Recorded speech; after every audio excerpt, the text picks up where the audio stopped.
안녕하세요. 친일인명사전 11번째 시간입니다. 오늘도 지난 시간에 이어 일제로부터 남작자기를 받은 인물들에 대해 이야기하려고 합니다. 그 중에서도 오늘은 11명의 인물을 살펴볼 것입니다. 오늘의 첫 번째 인물은 윤웅열입니다. 그는 1840년 4월 17일 충청남도 아산에서 태어났습니다. 1856년 묵과에 합격해 관직에 오른 윤웅열은 이후 군부대신 자리까지 오릅니다. 그는 합병 직후인 1910년 10월 조선 귀족령에 따라 남작자기를 받았고 1911년 1월 은사공채 25,000원을 받았습니다. 그리고 그는 1911년 9월 22일 사망합니다. 그의 자기는 장남 윤치호가 이어받습니다. 두 번째로 살펴본 인물은 이건하입니다. 그는 1835년 4월 27일 경기도 광주에서 태어났으며 1864년 과거에 합격합니다.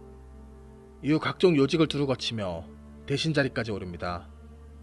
1905년 11월 을사늑약 체결을 무효화하고 매국의 적신들을 극형에 처할 것을 주장하는 상소를 올리기도 했지만 합병 직후 남작자기를 받았습니다. 1911년 1월 은사공채 25,000원을 받았고 1912년 8월에는 한국병합 기념장을 받았습니다. 그는 1913년 11월 7일 사망했으며 자기는 장남 이번팔이 이어받게 됩니다. 다음 인물은 이근상입니다. 그는 1876년 9월 14일 서울에서 태어났으며 을사오적 가운데 한 명인 이근택이 그의 둘째 형입니다. 그는 1905년 3월 일본 특파대사인 이재각을 수행한 공로로 4월 일본 정부가 주는 훈 2등 서보장을 받고 귀국합니다. 이어 1906년 10월 대한제국 정부 내 주요 친일 관료들과 일본인 관료들을 중심으로 구성된 사교단체인 대동구락부의 위원에 선임되었고 1908년 11월에는 일제가 전국의 산림 측량을 목적으로 설치한 대한산림협회의 명예회원을 지냈습니다. 합병 후 조선 총독의 자문기구인 중추원의 고문에 임명되어 1920년 1월 사망할 때까지 매년 1,600원의 수당을 받았으며 조선 귀족령에 따라 남작자기를 받았습니다. 1911년 1월에는 은사공채 25,000원을 받았고 1912년 8월 한국병합기념장을 받았습니다. 이후 1915년 1월 조선 총독부 주도로 식민지배를 정당화하고 시정사업을 선전하기 위해 열린 시정 5년 기념 조선물산 공진의 경선협찬회의 발기인으로 참여하고 5월에는 특별회원으로 기부했습니다. 같은 해 10월 일본 적십자사 조선본부 제2회 사원총회에서 특별사원으로 추천받았고 1916년 9월에는 조선반도사 편찬사업 심사위원으로 활동했습니다. 조선반도사 편찬사업은 1925년 6월 조선사 편수회로 이어집니다. 1917년 5월에는 친일 불교단체인 불교옹호회의 평의원을 맡았습니다. 1920년 1월 20일 이근상은 사망을 했고 그의 자기는 양자 이장훈이 이어받습니다. 네 번째 인물은 이근호입니다. 그는 1861년 7월 13일 서울에서 태어났으며 이근택과 방금 전에 살펴본 이근상의 형입니다. 그는 1906년 4월부터 6월까지 일본 관병식에 참석하는 의친항을 수행해 일본에 다녀왔고 한일 양국의 친교 증진에 기여한 공로를 인정받아 일본 정부가 주는 훈 1등 서보장을 받았습니다. 1907년 10월에는 한국 시찰을 위해 방문하는 일본 황태자를 환영하기 위해 전현직 대신과 관리들이 조직한 신사회 평의원에 선출되어 환영 행사를 주관했습니다. 이어 1908년 2월 유림계를 회유하기 위해 통감 이토히로 부미의 후원으로 조직한 대동학회의 회원을 지냈고 그해 11월에는 대한산림협회의 명예회원으로 그리고 1909년 10월에는 회장으로 선출되었습니다. 합병 직후 남작자기를 받았고 1911년 1월에는 은사공채 25,000원을 받았습니다. 1912년 8월에는 한국병합기념장을 받았고 1915년 5월에는 시정 5년 기념 조선물산 공진의 경선협찬회 유공회원으로 기부를 했습니다. 이후 1917년 10월 친일불교단체인 불교옹호회의 고문에 추대되었고 1923년 3월 1일 그는 사망했습니다. 그의 자기는 서장자 이동훈이 이어받습니다. 다섯 번째로 살펴본 인물은 이봉의입니다. 1839년 2월 14일 서울에서 태어난 그는 판서와 육군 부장 등을 거치고 1903년에는 군부 대신까지 오릅니다. 그는 1908년 2월 대동학회 회원을 지냈으며 합병 직후 남작자기를 받습니다. 이어 은사공채 2만 5천 원을 받았고 1912년 8월 한국병합기념장을 받습니다. 이후 1915년 7월 시정 5년 기념 조선물산 공진에 경성협찬회 특별회원으로 기부했으며 같은 해 11월 다이쇼 천왕 직위기념 대례기념장을 받습니다.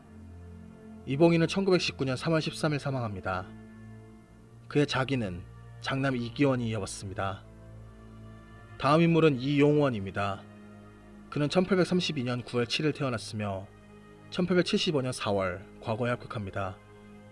그는 1908년 12월 이토통감 환영회의 발기인을 맡았으며 1910년 5월 일진의 합방청원서를 찬성하고 한일합병을 관철하기 위해 조직된 국민협성의 합병실행 추진단체인 한국평화협회의 발기인으로 참여했고 같은 해 6월 찬성장을 맡습니다. 합병 직후 조선 귀족령에 따라 남작자기를 받은 그는 1911년 1월 은사공채 2만 5천 원을 받았고 그해 8월 9일 사망했습니다. 그의 자기는 손자 이원호가 이어받습니다. 일곱 번째로 살펴볼 인물은 이용태입니다. 그는 1854년 7월 13일 태어났으며 1885년 과거에 합격해 관직에 오릅니다. 그는 1905년 11월 일산의학 체결을 무효화하고 매국의 적신들을 극형에 처할 것을 주장하는 상소를 올리기도 했지만 이후 변절하게 됩니다. 1908년 11월 대한산림협회의 명예회원을 맡았고 합병 직후 남작자기를 받습니다. 그리고 그는 매일신보 1910년 10월 11일자에 자기를 받게 된 것에 대해 기쁘다는 내용의 글을 게재합니다. 이후 1911년 1월 은사공채 2만 5천 원을 받았고 1912년 8월 한국병합 기념장을 받았습니다. 그리고 1915년 11월에는 다이쇼 천왕 직위기념 대례기념장을 받았습니다. 이용태는 1922년 7월 23일 사망했으며 그의 자기는 양자 이중환이 이어받습니다. 여덟 번째 인물은 이윤용입니다. 1855년 7월 24일 서울에서 태어난 그는 이후 군부대신까지 오르는 인물입니다.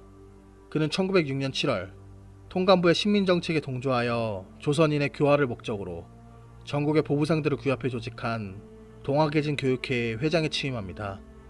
1907년 10월에는 일본 정부가 주는 혼일등 우길 대수장을 받았으며 한국 황태자가 일본으로 유학갈 때 배종했다가 1908년 1월 일본 정부가 주는 혼일등 우길동화 대수장을 받습니다. 그리고 같은 해 11월에는 대한산림협회의 명예회원으로 참여했고 같은 달에 초대 통감 이토히로부미를 기념하는 송독비를 세우려는 이등공 송독비 설립사무소의 부의장에 선임되기도 합니다. 이후 1910년 3월에는 일본이 한국을 보호하고 통치해야 하는 당위성과 필요성을 홍보하기 위해 출범한 국시유세단의 단장에 선출되었습니다. 합병 직후 조선귀족령에 따라 남작자기를 받았으며 1911년 1월 은사공채 2만 5천 원을 그리고 1912년 8월 한국병합 기념장을 받았습니다. 이어 1915년 7월 시정 5년 기념 조선물산 공진에 경선협찬회 유공회원으로 기부했고 같은 해 11월에는 도쿄에서 치러진 다이쇼 천왕 직위대례식에 참석한 후 저와 함께 대례기념장을 받았습니다. 그리고 1917년 10월 친일 불교단체인 불교옹호회 고문에 추대되었습니다. 1919년 11월에는 조선인 전직 관료와 귀족, 대지주, 실업가들이 친목 도모와 내선 융화를 목적으로 조직한 대정친목회 평의원회에서 회장에 선출되었고 1921년 1월에는 대정친목회 고문을 맡았습니다. 그해 11월 조선불교에 대한 영향력 강화, 내선 융화의 보조, 조선인의 사상 통제를 목적으로 설립된 조선불교대의 고문에 추대되었고 1924년 5월에는 회장에 선출됩니다. 그리고 1925년 5월 조선불교대회가 조선불교단으로 명칭을 변경하면서 단장 겸 법인 이사를 맡습니다. 1928년 10월 조선총독의 자문기구인 조선총독부 중추원의 고문으로 임명되어 사망할 때까지 4차례 연임합니다. 또한 1928년 11월에는 처와 함께 쇼와천왕 직위기념 대례기념장을 받았습니다.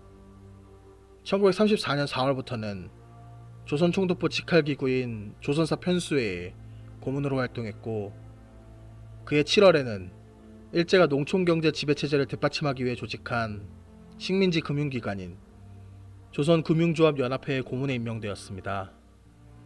이은용은 1938년 9월 8일 사망했고, 그의 자기는 손자 이병옥이 이어받습니다. 오늘의 9번째 인물은 이재극입니다. 1864년 11월 6일 태어난 그는 1893년 2월 과거에 합격해 관직에 오릅니다. 1904년 10월 일본 특명 정권공사에 임명되어 일본의 정치 관제와 학문제도 등을 시찰했으며, 귀국 직전에 일본 정부가 주는 혼일등 우길장을 받았습니다. 1907년 1월에는 동아개진교육회의 찬성장에 선출되었고, 그해 10월 신사의 평의원에 선출되어 한국 시찰을 위해 방문하는 일본 황태자를 위한 환영 행사를 주관합니다. 그리고 1908년 11월 대한산림협회의 명예회원으로 참여했고, 1909년 4월에는 회장에 선출되었습니다. 1909년 9월 신궁경의회 부총재에 선임되었고, 10월에는 신궁본경회 부총재를 맡습니다. 신궁경의회와 신궁본경회는 단군과 일본 천황과의 시조인 아마테라스 오미카미의 유폐를 봉안하고 제사를 지내기 위해 설립되었고, 한국과 일본이 형제국이기 때문에 일본의 보호를 받는 것이 이상함이 없다고 주장하기도 합니다. 1909년 12월에는 일진회가 발표한 합방청원서를 반대하면서 총리 대신 이완용을 중심으로 정치 권력을 유지하기 위해 조직한 국민연설회 부회장에 선출되었고, 1910년 3월에는 이완용과 조중홍 등이 주도해 창립한 합병 찬성단체인 정우회의 발기인으로 참여해 부총재에 선출되었습니다. 그는 합병 직후 남작자기를 받았고, 같은 달부터 11월까지 일본 천황에게 사헌의 뜻을 표하기 위해 조직한 조선 귀족 일본 관광단의 일원으로 일본 주요 도시들을 방문하고 일본 천황의 생일인 천장절 연회에 초대받아 참석합니다. 그리고 1911년 1월에는 은사공채 25,000원을, 1912년 8월에는 한국병합 기념장을 받습니다. 이어 1915년 1월 시정 5년 기념 조선물산 공진에 경선협찬회 발기인으로 참여했고, 8월에는 특별회원으로서 기부를 했습니다. 1920년 1월에는 초대 총독인 데라우치 마사타케의 동상 건립을 발기했고, 1922년 11월에는 조선인과 일본인 유력자와 자산가들을 중심으로 조직된 조선구락부의 발기인으로 참여했습니다. 이후 1924년 4월 반일운동에 대항하기 위해 일선용화를 표방하며 창립된 동민회 부회장에 선출되었고, 1925년 6월에는 이사회, 1926년 10월에는 회장에 선출되었습니다. 그리고 1925년 3월 사단법인 대전칙목회에 이사 및 회장에 취임해 1927년 6월까지 재임합니다. 그러던 이재극은 1927년 6월 3일 사망했으며, 그의 자기는 장남 이인용이 이어받습니다. 다음으로 살펴볼 인물은 이정로입니다. 그는 1838년 12월 2일 경기도 양평에서 태어났으며 1858년 4월 과거에 합격해 관직에 오릅니다. 각종 판서직을 맡은 그는 합병 직후 남작자기를 받았으며 1911년 1월에는 은사공채 25,000원을 받았습니다. 이후 1912년 8월 한국병합 기념장을 받았고, 1915년 7월에는 시정 5년 기념 조선물산 공진의 경선협찬회 특별회원으로 기부합니다. 그리고 같은 해 11월 다이쇼 천황 즉위기념 대례기념장을 받았고, 1923년 5월 1일 이정로는 사망합니다. 그의 자기는 양자 이능세가 이어받습니다. 오늘의 마지막 인물은 이주영입니다. 1837년 3월 13일 서울에서 태어난 그는 1874년 5월 과거에 합격하여 관직 생활을 시작합니다. 합병 직후인 1910년 10월 남작자기를 받았으며 1911년 1월 은사공채 25,000원을 받습니다. 이어 그해 8월 29일에는 합병 1주년을 맞아 조선총독부 기관지 매일신보에 일제 조선지배와 일본 천황을 찬양하는 축사를 게재하기도 합니다. 그리고 1912년 8월 한국병합 기념장을 받았고, 1915년 11월 다이쇼 천황 즉위기념 대례기념장을 받았습니다. 이주영은 1917년 12월 18일 사망했고, 그의 자기는 장남 이규환이 이어받습니다. 오늘은 이렇게 일제로부터 남작자기를 받은 11명의 인물에 대해 살펴보았습니다. 다음 시간에는 일제로부터 남작자기를 받은 인물 가운데 마지막 9명에 대해 살펴보도록 하겠습니다. 이상 참맛이었습니다. 감사합니다.